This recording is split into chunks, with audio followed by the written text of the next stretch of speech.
Dünyanın uydusu nedir? Ay. Sizce? Ay. Dünyanın uydusunu biliyor musunuz? Dünyanın uydusu aydır. Sizce? Başka, aydan başka ne var ki?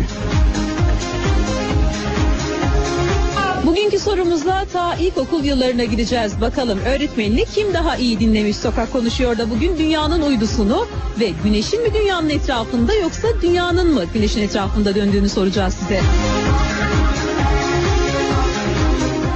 Teknolojiyi geliştirmek için, dünyayı her yeri daha rahat bulmak için, Nedir dünyanın uydusu? iletişim kurmak için. Yani başka. İnsanın daha rahat. Dünyanın bir uydusu var. Şu ilkokulda bize öğretilen. Nedir? Ay. Ay olması lazım. Peki güneş mi dünyanın etrafında döner? Dünya mı güneşin etrafında döner? Ne olur dünya dönünce? Dünya dönünce gündüz olur, gece olur. Dünyanın uydusu nedir? Güneş abi. Dünyanın uydusu güneştir. Peki gece ve gündüz nasıl oluşur? Gece sabah abi. Sabah olur, akşam olur. Akşam olur. Nasıl olur peki? Bir de hani dünyanın şekli. Dünya Şöyle bakalım, inceleyelim. Ne olabilir? durup yani. Nasıl? Durup. Duruyor mu? Dünya durmuyor da. Şekli nasıl? Hani bilmeyiz abi. Yuvarlak desem şaşırır mısınız? Yok yani. Güneş mi dönüyor, dünya mı dönüyor diye soralım. Güneş ya. Dünyanın uydusunu soruyoruz. Ay. Dünya mı güneşin etrafında dönüyor yoksa güneş mi dünyanın etrafında? Güneş dünyanın etrafında dönüyor. Güneş dünyanın etrafında döndüğü zaman ne oluyor? Gündüz olur büyük ihtimalle. Sonra gece nasıl oluyor? Ayın da aynı şekilde olmasıyla da gece olur.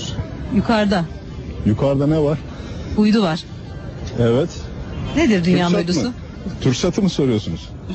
Dünyanın uydusu güneş ya da aydır. Başka ne olacak? Hangisidir? Güneş de olmasa olmaz, ay da olmasa ikisi uydu. Hangisi olur? Bunu bilim adamları buldular yıllar önce. İnsanların gönderdiği uydu şeyler mi yoksa? Ne? Dünyanın uydusu. Dünya uygusu. Uydu.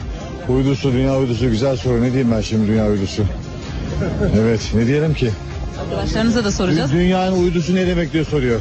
Bilen var mı aranızda? Uydusu mu? Evet. Dünyanın uydusu. Aydır ay. Ay değil mi? Midir? Herhalde.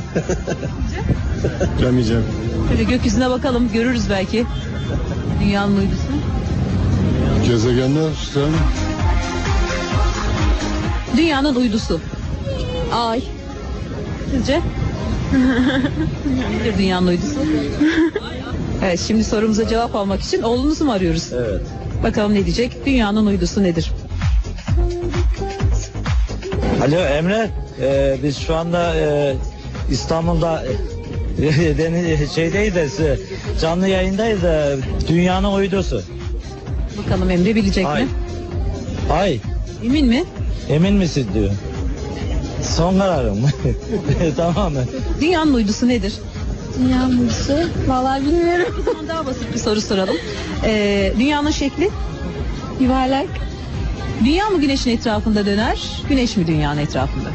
Güneş dünyanın etrafında döner. Güneş dünyanın etrafında döndüğü zaman ne olur?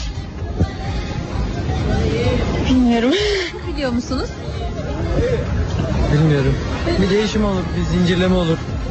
Zincirleme olur derken Yani ne bileyim, her şeyin bir zamanı var, akşam olunca diğer tarafta başka bir şey oluyor. güneş dünyanın etrafında döndüğü zaman mı oluyor? Dünya kendi eksenin etrafında döner. Güneş ne yapar? Güneş onu bilmiyorum. Oralara çalışmadım diyorsun. Evet. Siz biliyor musunuz dünyanın uydusunu?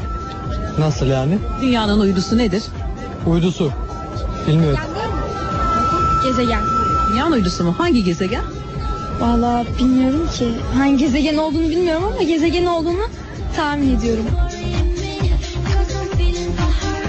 Dünyanın uydusu nedir? Bir kolay sorursa. Çok kolay ama dünyanın bir uydusu vardır. Nedir o? Dünya uydusu. Ne olabilir? Bilmiyorum onu. Dünyanın şekli? Dünya şekli dünyadır bence. Dünya diye bir şekil mi vardır? Bir geometrik şekil. Dünya Allah'tan kurulan bir Şekli nedir? şekli bilmiyorum onu. Dünya şeklini bilmiyorsunuz.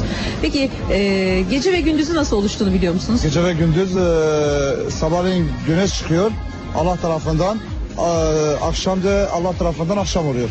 Cenab-ı Hak Buna, Allah tarafından. dünyanın bir hareketinin bir katkısı var mı bu işe? Var.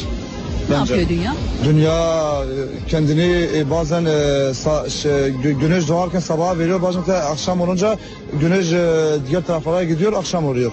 Türkiye Son tarafında. sorumuz, güneş mi dünyanın etrafında döner yoksa dünya mı güneşin etrafında? Dünya dönüyor bence güneşin etrafında. Teşekkür kadar, ederiz. sağ ol. Bildiniz. Dünya mı güneşin etrafında döner, güneş mi dünyanın etrafında? Dünyanın etrafında güneş döner. Ne olur güneş döndüğü zaman? Döndüğü zaman devirlerde dönüyor. Devir derken mevsimler mi, günler mi? Mevsimler dönüyor. Güneş dünyanın etrafında döndüğü zaman mevsimler oluyor diyorsunuz. Dünya dönerse ne olur? Dünya dönerse o kadar şeyim yok. Ben okumuşluk falan yok bizde.